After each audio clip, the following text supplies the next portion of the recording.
میرے اور آپ کے آقا حضرت محمد مصطفیٰ صلی اللہ علیہ وآلہ وسلم نے ارشاد فرمایا، جب کوئی مسلمان دوسرے مسلمان کے عیبوں پر پردہ ڈالتا ہے تو روز قیامت اللہ تعالیٰ اس کے عیبوں پر پردہ ڈال دیتا ہے، اور جب کوئی مسلمان کسی دوسرے مسلمان کی مدد کرتا ہے تو روز قیامت اللہ تعالیٰ اس کی مدد فرمائیں گے۔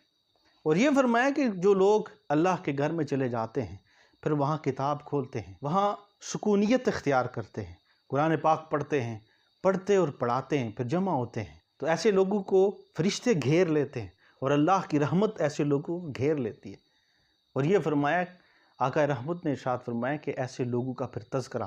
اللہ تعالیٰ فرشتوں میں فرماتے ہیں۔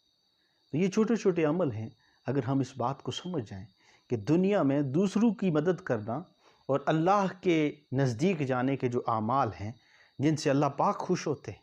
وہ یہ ہے کہ جب آپ کسی کے اندر کوئی برائی دیکھیں تو اس کے اوپر پردہ ڈال دیں، کسی کی کوئی پریشانی دیکھیں تو